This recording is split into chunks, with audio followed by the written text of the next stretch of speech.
Well, good morning, everybody. We're Brad and Cassie Runkle. We are owners of ab0v Bottle Shop. It is a non-alcoholic new concept to Columbus. And a little bit about us. We're married in 2019, and we have a 3-year-old who's in school right now, starting preschool this year. And we're up in Mansfield right now, looking to get back down to the Columbus area. We think that's where our market is for this concept. In our hearts, speaking of. In our hearts, yeah. Many people. Yeah. So I'm from here, so it'd be coming home for me. And we're new to the sober lifestyle. So as we embarked on this journey, we got really excited when we found these products. We wanted to share them with the world and with the community. So a little bit about the industry. It's grown pretty significantly in the last 4 years. I think a lot of that had to do with the pandemic. People just naturally feeling that they were reevaluating a lot of things in their lives. So I really think that had a lot to do with it. So it's actually grown about $4 billion in the last few years. It is a multi-billion-dollar industry, B in billion. It is continued to grow. They're saying anywhere from 7 to 10% over the next few years. And if anybody knows the largest non-alcoholic market in the world, does anybody have a guess? Yeah. we're talking countries. Countries. It was really surprising to us, which is kind of why we highlighted it. It's actually Germany. And there are a few markets that are actually catching up pretty quickly. We are still not the leading market. It's actually Australia, Canada, and then us. So we are definitely getting there, but Germany's taking it, believe it or not. Yeah. Who would have thought, right? Right? Yeah. Exactly. That's why we thought it was really surprising. So we have just some information as far as who the leading demographic is, kind of leading this sober curious movement, if you will. It's millennials, believe it or not. I think a lot more young people are, as they come into the workforce and they have disposable income, they're making more conscientious decisions about, I don't want to go into work with a hangover, or I want to try something different. There's also a lot more options as far as, THC becoming legalized. So maybe they embark on that journey a little bit more. So keeping things a little more natural, I think, is tending to be a little bit how things are leading, whether it's our food, our drink, whatever, people cutting out toxic things to their body. So. And there's a lot more abstainers in this group too, that people that just don't drink. And that's kind of the group that we fall under now. So a little bit about the demand in this area. The products, I think, have improved, and the quality of them have improved over the last couple of years. There's a lot more options out there now. And I think there's a lot more interest just growing in general to try some of these. There's different options as far as functional drinks that can give you a little bit of a lift without the buzz of alcohol, without the negative benefits, negative side of alcohol. And actually providing some benefits. One of the key things in a lot of these is like digestive health. One thing that Brad and we have not had to take Prilosec or anything since we started drinking this. Like, it has made an enormous difference. I've lost weight. I mean, everything. So lower sugar, lower calories, full of organic material, all sorts of good stuff. Ashwagandha is a big one, stuff like that, lion's mane. So things that you recognize, not weird things that you are like, what is this? I've never heard of this before, and you can't pronounce it. So that's what I appreciate. I want to know what's in my food. So I appreciate that. Now, it's not FDA approved, a lot of these.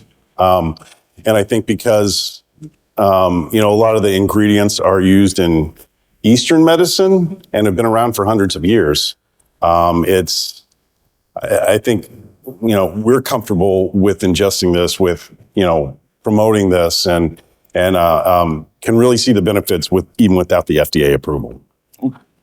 So our vision, obviously, is important to have a brick and mortar.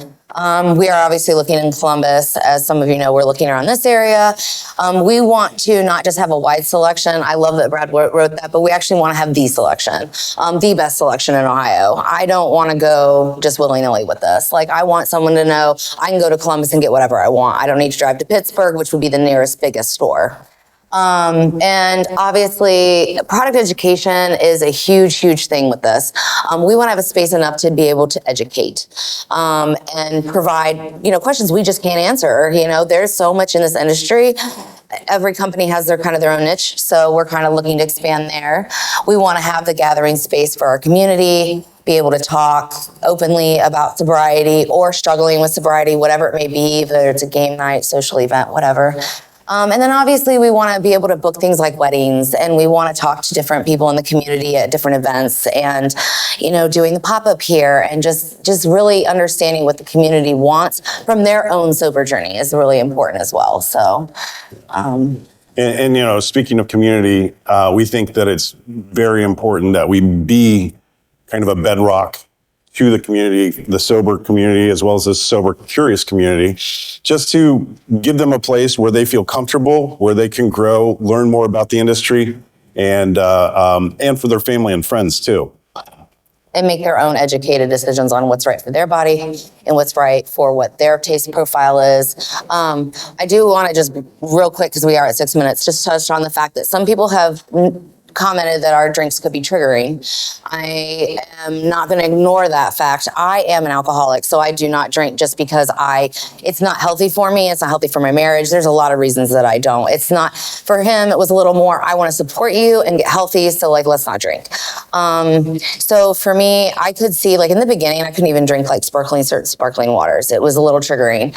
Now I'm at the point where none of it does. I don't even care. I love the benefits and the taste, so it's such a different flavor profile. But if I was taking a distilled spirit like gin that was alcohols removed and making a mojito, I would still feel slightly uncomfortable with that. So the respect for the community with the drinks, understanding how they feel and what we have, and the functional elixir aspect of the health benefits, the lifty feeling without the booze, all of that. So there are different things, but like I said, filling out the communities, making sure that we understand what they need and that we're not pushing an envelope that might be uncomfortable to some people. So there we are.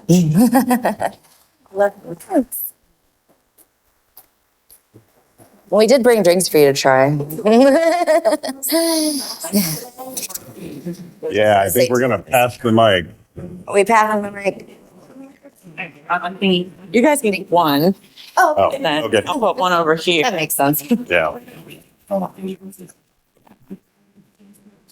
I think this is mostly for our sound, or we use it. Yeah. All right. Does anyone have first of all, you guys did a great job. Thank you. I know I have questions, but does anyone else have questions? I told them to keep one. That was my bad. I told them to keep one. Okay. Yep. I'll wait a moment until that is over there. So my first question is, brick and mortar, I love it. To be able to go to a place and buy things for my own home consumption, great. I also still love to go out, and for the most part, I am perfectly fine going out at bars with friends. I always ask if there's an NA option at the bar, and that's always hit or miss. I don't always love I can give you juice as an option. So are there any plans on your behalf once you're down here to kind of act as a distributor of sorts? Are you going to be hitting up some of the local bars and restaurants and connecting them to options? Yeah, I think that that's definitely within the realm of what we'd be, wanting to do. We actually did an event a couple weekends ago at Taste of Gahanna, and we offered a mocktail beverage there as a sampling, and everybody loved it. We won best beverage for the event.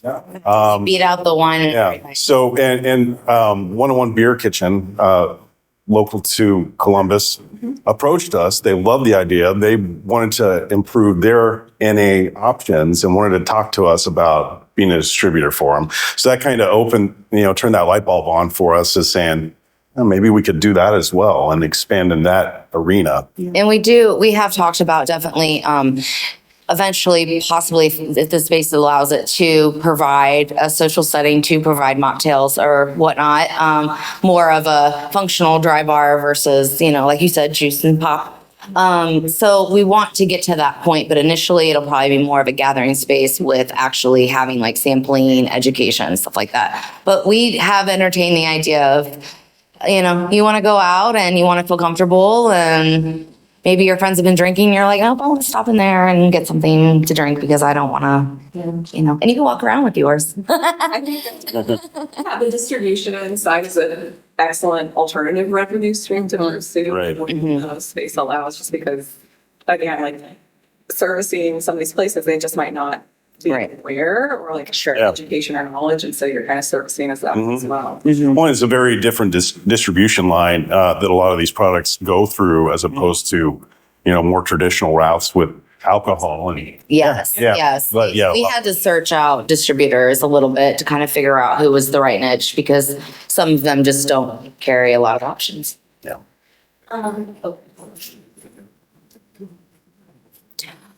I am thinking about labeling and like menu labeling and the different communities that could be interested in your product. And I mean, religious communities that don't consume alcohol, Muslim, Mormon, others, but also people who have other contradictions from medication or from, I have a friend who has gout. He loves beer, but he can't drink it. Yeah. Right? So there seems like there's a lot of, there's definitely the sober and sober curious crowd, but there are also people who like the experience of having curated drinks, but alcohol is not one of the ones that they can have. Absolutely. Right. So in terms of labeling or menus or things like that, have you thought about like different menus or different, because you mentioned like gin might be a sugaring, but like, So far with our mocktail menus, we've used our functional stuff, our elixirs, our natural based products, things that aren't like, not the, Same flavor. not the NA tequilas or the NA gins or anything like that. We're kind of going to leave, once we do stock that more, because we truthfully have kind of limited ourselves to that right now. We kind of want to explore the functional, beneficial stuff right now. And that's the stuff that's hard to learn, like tequila, come on, I can make a margarita. But I need to know what certain flavors pair with this and what works with this. And that's creation, which I used to be a bartender, but this is still a totally different gamut. Yeah. Like the flavors are totally different. So when it comes to that, we have already put up something for weddings. Weddings is a big one that a lot of people are stopping drinking at. They don't want drunk relatives. They don't want to spend the money. They don't want, I'm being honest, like they don't want to feel hungover the day after the bride. Father of the brides in recovery. Speech, whatever at the, and I mean, there's a lot of reasons. So weddings was one that we initially wanted to approach because that is all age groups. And it's like you said, there are different religions, everything that would really be like, I'm not comfortable with alcohol. I want an option. So we've kind of done that, keeping the pop-up idea right now, being able to bounce around and bring it around until we find a brick and mortar, especially figuring out what community seems, I don't want to say needs us the most, but is hungry for it the most. And that's where we want to kind of go into. So, yes. Hey, so I love the concept. I'm in the queer community. We don't have any spaces like this. And as someone who's 32, I'm ready to be like pretty done drinking, right? I can't bounce back. Like my body can't do it anymore. I did it a lot when I was in my 20s.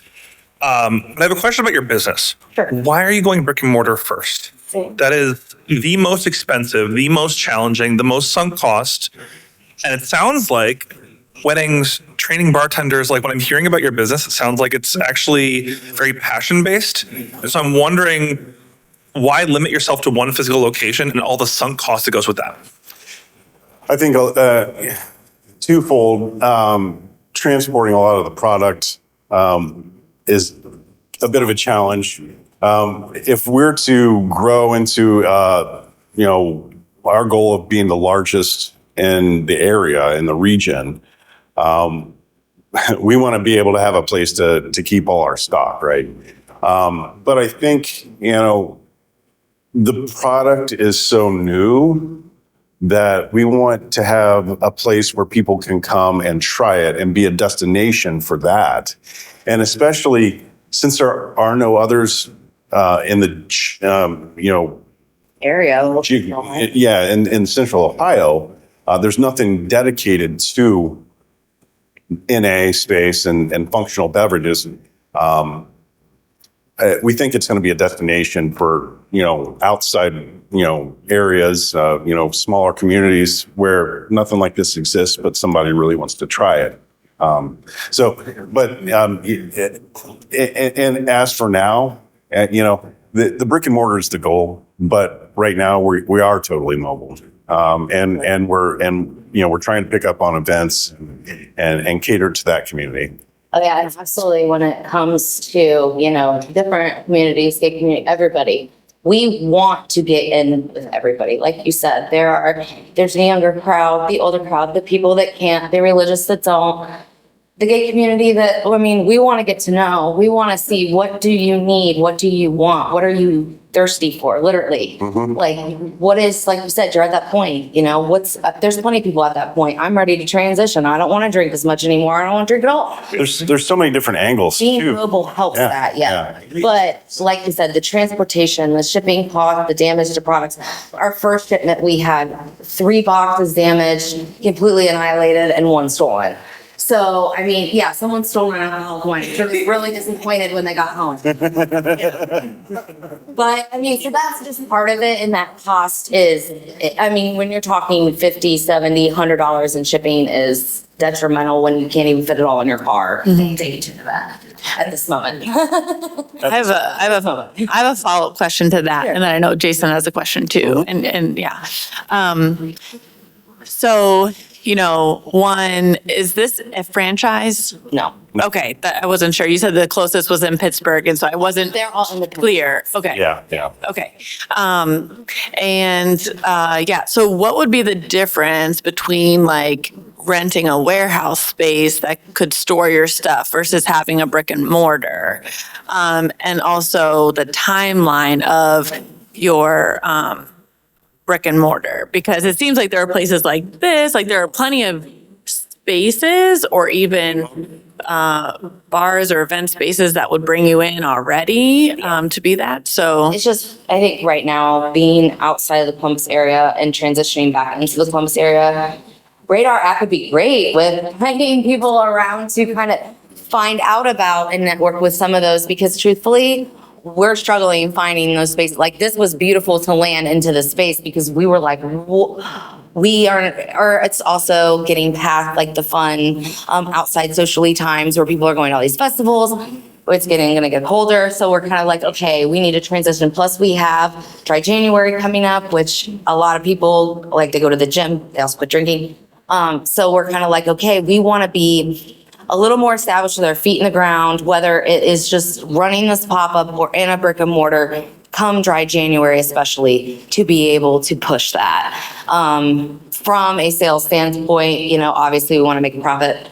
So, but we also have Sober October, which is why we want to be in here for Sober October.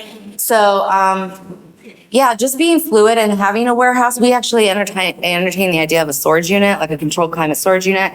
But once again, transitioning back and forth and where we're going to have stuff, where do we find the right space to store right now? So, which leads me into what about our food truck?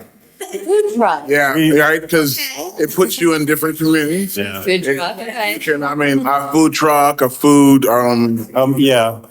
even a trailer, that you can kind of serve out of. Mobile NA shops are a thing, actually. I guess we've always just imagined a brick and mortar where we can have, a set place where people know to come. Yeah. But I mean, that's not a bad idea at all. The beginning to get going. Or especially if you're going to do an event like a wedding, you've got your whole stock right there. I feel like a food truck, one, it gets your brand down. Yeah. 'Cause I feel like what you want with the brick and mortar is the kind of immediacy, right? Like you were saying, there's nobody doing it. Yeah. You get there, you Yeah. want to get an establishment, you want to get people. I feel like that food truck, logoed up, wrapped right, automatically gets you out there. And then you're able to hit all the Communities. Yeah. Sure. Yeah. Right? Until you get your brick and mortar. Yeah. I don't know. Side. Cost wise, we would have to see, because I don't know cost wise even anything about a food truck, just to be honest. I mean, sure. But I mean, like, as far as, Yeah. do you, Right? It's going to be damaged. if I'm yeah. a transient license, that covers the food truck and all that stuff too. We just kind of find where we set up, right? I'm not trying to be weird. I just don't know. There's a food truck guy at the, what's it, the yeah. So they help with all that. He's been here. Oh, nice. So I would reach out to him. Somebody's going to have his contact information. But also, like, the brewery near my house has food trucks in rotation. Okay. So I know when the taco place is going to be there, and I can go there. And a lot of Yeah. food trucks have routes, like have established places where, like, they're there on Thursday or something Okay. like that. Okay. So if you want to become, like, that is an excellent suggestion Yeah. but for building brand awareness with low overhead, you could store everything in your storage unit. If you get one that's big enough, you could drive in the truck. Yeah. Right? And keep that locked up. Yeah. And then you could go around the city and build that brand awareness, build the community so that by the time you have a brick and mortar, you're not Yeah. starting from scratch. Okay. Yeah. It's really good. That's a point well taken. Yeah. It's really good. So my neighbor next door is also doing this sort of mobile serving cart. He's the bougie. Anyways, his idea is that he's got a mobile cart. He's going around doing events and doing alcoholic drinks at weddings and stuff. So that could be an option for you as well, like a mobile cart.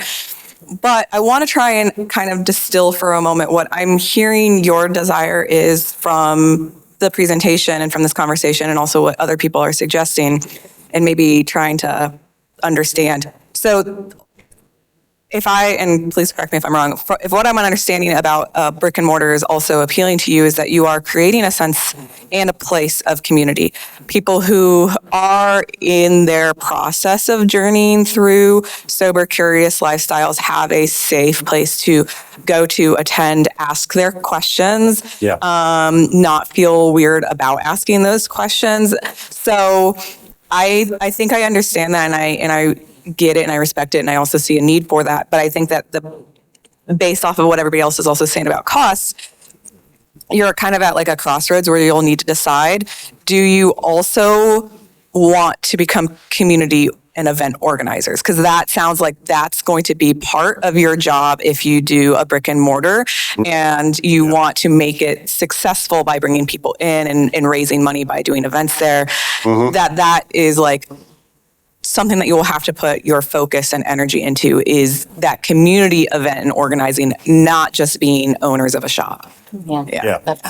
Absolutely. I always envisioned that, we'd have to come up with some sort of, thing to draw different crowds in. There's going back to the queer community, there is You can tell a ghost what's thing. the gays and ghosts or something like that. It's for people. We love to ghost hunt. Let me just Yeah. put that out. He's bringing. Yeah. Okay. There's a group of gay folks that actually get together and they go on little ghost walks and stuff. We thought, oh, let's do like spirits and spirits, something like that. So, along those lines, we want to, get involved in and come up with fun little themed things. And so then when we do actually get our space, we can kind of transition and grow it as well. But yes, I do. I've thought about the whole community organization. He's more the techie, I'm more of that side, but that is something that I'm not fully versed in, that I may need to enhance my education on. So, but yeah, with that being said, I mean, we've already kind of, when we've looked around areas, we've talked to some local business owners and just gotten advice from them on, you know, kind of how they've connected in the community. And obviously the demographics a little different everywhere depending on your foot traffic. So go ahead. So in the beginning, I was thinking, you know, like very much along those same lines as Ken. And then all of a sudden this spark hit of like, what about like Roosevelt Coffee House, where like they've got like morning hours, but like, you know, like creating a collaboration. Like, I don't know if you've seen their like sort of the largest space where they have like a venue for bringing people together. So like perhaps the strategic, like this way you're not kind of signing a long ass lease, you know, in the beginning, you can test it out. Yeah. And I mean, Kenny's a social enterprise. So like, he's all about this kind of bringing people together. So, I mean. But yeah, I want to look into that. I don't know anything about that space or that business. The only thing I will say in conjunction to that is it's kind of what Dayton does. They have their coffee shop / dry, you know, AF selection. And they seem to be successful. The only issue that I foresee with it is my knowledge. And I mean this from the perspective of, I want you to come to me because I know my product, not because of coffee per se. I want you to come into my shop. I want you to ask me those hard questions. I want to talk. I want that. And then when we get to the point where maybe we're serving mocktails and doing all of that, we're incorporating different stuff into it for day stuff, whatever. In our hours, obviously, we'll probably fluctuate a little bit more with that stuff. But it's just, I want to be careful crossing too much. That's also why we're not just jumping into presenting, you know, a bar or a mocktail bar style, because we want to kind of get that education and the product out there first before we really start and let's talk about how to craft it instead of me just handing it to you and you walking out the door. Mm-hmm. And I want to be that knowledge base. It's not just kind of spread out, I guess. So, because I've done coffee, I've done bartending, and I'm like, I've thought of that too. I'm like, how can we kind of, I don't know. But I think in this case, they're a coffee shop during the day and then they rent out the space to do. Yeah, it's a big rent out of space. Okay. Gotcha. Yeah. Huh. I was thinking them possibly getting one of the co-hatches, just because that's an easy space. A lot of business people. So I'm the sober friend, right? I don't drink. I used to in college, but I don't drink, so I'm always the DD. And so like when I go out, I always get, you know, fancy glass with a little, you know, fruit or whatever. So I think this is a wonderful idea, but I do think a lot of professionals, to me, like alcohol is good and all, but sometimes it's the mental, like, oh, I'm just having me something to drink, just socializing as I'm working. It's kind of like snacking, right? And so I feel like this would be very beneficial if you went into Cohatch. Cohatch is literally popping one up in Bexley. That's a very wealthy neighborhood. I think that it's a good turnaround. It's close enough to downtown.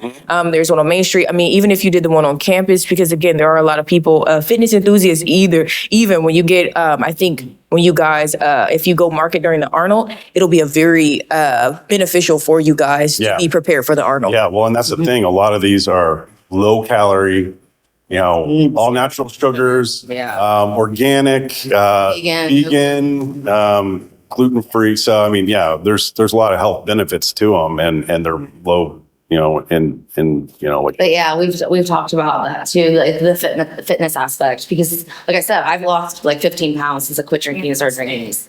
So I mean, and literally we walk a couple times a week, half an hour, nothing crazy. I don't go to the gym. So I mean, like seriously, I'm like, I can see just the health benefits alone, and I'm like, we've talked about, you know, people that fitness, Arnold, stuff like that, where it's like, how do we get into that niche? Like, because we want people to have a healthy option. So supplement shops. Yeah. A lot of local owners, you get Bullfrog. I think there's another one, because Bullfrog really nice. You can start working with them, the local gyms, O's Gym.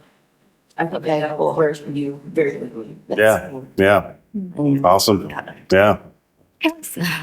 Thinking about the business birth, what made you guys, actually tell me the story. How did you come up with the logo, the name? Like, what was that process like? How long did it take? That kind of thing. So ab0v if we're just trying to think of clever plays on the, how do we kind of represent the NA community? But if you think about zero alcohol by volume, it's ABV with the zero there. So, so that's kind of how we came to that. So it's, I get it. How long did it take to get it? we just started brainstorming. It's like one night. No, it took you a couple days because you drew out some ideas. To me, it was just like, Did it? It was his birth child there. But how this whole thing came about is I quit drinking. I was like freaked out that I couldn't be social. I was freaked out that I couldn't drink anymore. Just in general, I was like, what? she's just afraid she wasn't fun anymore. And I wasn't fun anymore. And so we kind of were like, let's look for alternatives. Went online, realized we can't buy this stuff anywhere. Where am I supposed to go? Amazon? And am I getting an expired product or what? Order it from a lot of, there's a lot of products from the UK, so you got to wait a couple weeks for it to get there. Shipping and all of that. So we were like, what do we do? What do we do? And then we just decided we like to do these little, like I said, ghost hunts and hotel things. And we like to pick radius. So we picked Pittsburgh. We were like, okay, 3 hours, let's go Pittsburgh. Not realizing that Open Road Non-Alc is like the biggest and original starting 5 years ago. Mel owns this shop, had no idea, just was like, oh, look, there's a Non-Alc shop. Cool, let's go. Walk in, met her. The shop was incredible. Finally got to bring product. Had such a great time at the hotel, drinking his product all night. Had to run to the bathroom a lot. Don't recommend drinking. They tell you it's like alcohol. You only have a couple, and yeah, there's a reason for that. Unless you want to use the restroom a lot. But so anyway, that's just my funny joke with that. But no, we literally we had a great time. We went back, we talked to her again, and we were just like, we thought about, we're like, this is so cool. And so then we started looking around Ohio and like, where can we come back home and get this? And there was hardly nothing. There's Cleveland, Dayton, and that's it. Hills Market does have a couple things here. I will give them props. They have like Curious and a few things. And then Capworth, and they do at least offer something, thank goodness, for the sober community. Yeah. But we were like, no, we want more. We want more. So that was kind of the hunger to bring more. So. Yeah, and then that was literally about a month and a half ago. Wow. Okay. It's over longer than that, but the whole cultivation of this, we went and we're like, we're doing this and jumped on it. So. Okay, so I have two quick questions and I have a really harsh suggestion. Okay. So question number one, how do you make money? Obviously selling the product and networking and putting myself, actually I'm more or less selling myself right now because I'm trying to get the product out there. And we think with some events, we're looking at pricing for events, whether we do a flat rate plus the buying the product, and then each additional hour it's going to be this much. I think that's probably going to be a good revenue driver. We do have an online store currently.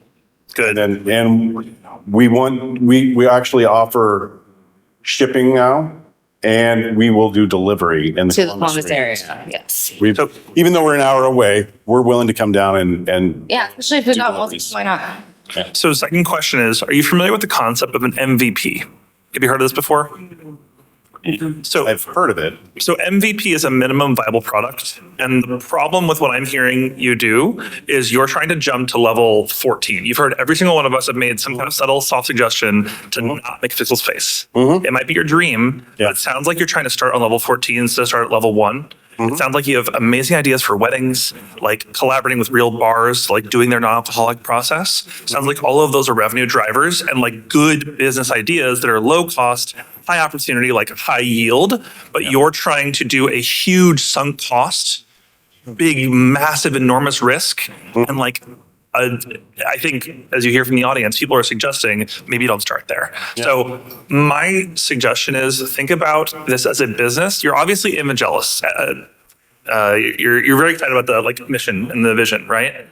Think about that more than the physical space. Yeah. Because I am a real estate investor. I know a lot about this. It is incomprehensibly expensive. The average lease is like 5 to 10 years, and it'll bankrupt you.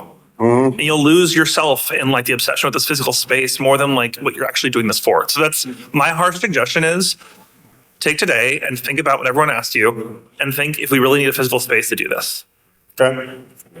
That's, thanks for that. Yeah. That's not harsh, it's real. Yeah. Yeah. Affiliate marketing. So I really was going to ask you some questions about your marketing strategy, but I think what I've just gathered is I think affiliate marketing would be great, especially if you started in the fitness community. Why? Because TikTok and social media. TikTok just dropped TikTok Shop, which is super easy for you guys to set up. You can get with these fitness influencers who have about 20,000 people. I mean, it's so easy to set up affiliate marketing on TikTok Shop, and you only give them maybe 5 or 10%, but these people are pushing crap products, and it's like voluminous, and it's very easy for you to set up. So if you say you're selling to me, you're a TikTok mom. I don't know if you have kids or anything, but everybody's favorite TikTok mom. You get on there, you know what? I don't drink anymore. I'm the sober friend. Yep. Hashtag sober friend, and then take it and run with it, right? Because it's a lot of us who want to be the sober friend, but it's like, oh, am I going to be fun anymore? Like, no, I'm pretty fun sober. I actually think I'm quite fun. So, you know what I'm saying? I'm like, I'm actually more fun. You know what I'm saying? And I get home safely, right? So at this point, I think that affiliate marketing with a good marketing strategy, you guys can blow up, especially here. We're a test kitchen, right? We are the tester for everything. So if you can get in the bars, because again, they don't have non-alcoholic drinks, you end up with sugar water or you end up with something like that. So I think that even just getting into the breweries as their non-alcoholic option will not only bring them business, but it'll bring you more business. And so even like working with Shopify, you send all your products to their warehouse and then they ship it out. So, I mean, I think there are just so many options. I myself, I'm a tech startup, and my boyfriend suggested, hey, you do not need an office space. You need to be a complete remote. Like, you will go bankrupt. So at this point, I think that people are getting away from brick and mortar. I do think it'll be fun. So say maybe you even have your own dry bar here. So we just closed our dry bar, the Sober Mill, unfortunately. Yeah. And so you guys could even, do that in the near future once you hit your revenue goal. But I think affiliate marketing will serve you well and continue to be an e-commerce. Okay. Cool. Thank you. Yeah, I think just one last comment to go along with it is just like, I'm not sure if you guys have really had the time to do your whole business plan and all of that. So working on it, so building it out. But I think this has been really good. This is what we're here for, right? To hear your vision. We all sounds like we support your vision. We see it. And we see like the need. So last question, what can we as a community do for you guys? Just keep doing what you're doing. If you think of something, you get home later on and you think of something that, oh, this would probably help them, like the comment about affiliate marketing or You talk to somebody and we would do the same for you. Like I've already thought of different ways to use your app, literally just different ways, just like you talk about. Yeah. So like, and even reaching out to the same demographic of people, like you would request it. Yeah, you're our marketing plan, Ken. So I'm serious. So it's like, I love the collaboration of this space and the mind. So if you do think of something, please just like shoot me a text or an email, because like I said, Brad is really good at all that techie stuff and he is good at being in front of people, getting press releases. But I am the one that's like the frou-frou girl that like wants to plan everything, that wants to put it all together, that wants to get creative, I need that. And that's mine. And sometimes in the beginning, I'm sure some of you know that's not that doesn't really happen as much because that's the fun stuff. Mm-hmm. And I'm relying heavily on him to communicate the techie stuff because I don't understand it. So as I learn, and social media has been fun to learn. I'm in my late 30s and I grew up with, my Virgin mobile phones. So still trying to understand Insta. But that's okay. So we're in October, Sober October, right? Yes. You're gonna pop up. Yeah. I'm here for Sober October. Yeah, so we're still coordinating with Ashley, but we're trying to do like maybe the third weekend in October, doing a pop-up here for Sober October. We have a wedding at the beginning of the month, so we gotta kind of plan around that. But we also want to try to hit the middle of the month. People aren't paying rent at that time. People are kind of a little more balanced with things going on in their lives. Because I don't know if you guys know, it's the busiest day of the week for people to get stuff done is Tuesdays. And then their most relaxing days are Saturday evenings for whatever reason, because they have Sunday to follow. So you kind of want to get into that. Yeah. And if you wear orange, which is funny, 1MillionCups, it actually makes you more productive. So if you ever are feeling unproductive, just put orange on. So anyway, there's my brain. Unless you work for ODOT, then it's You flexible. don't want to. No, I'm just kidding. If you could just feed us resources, that would be great. Yeah.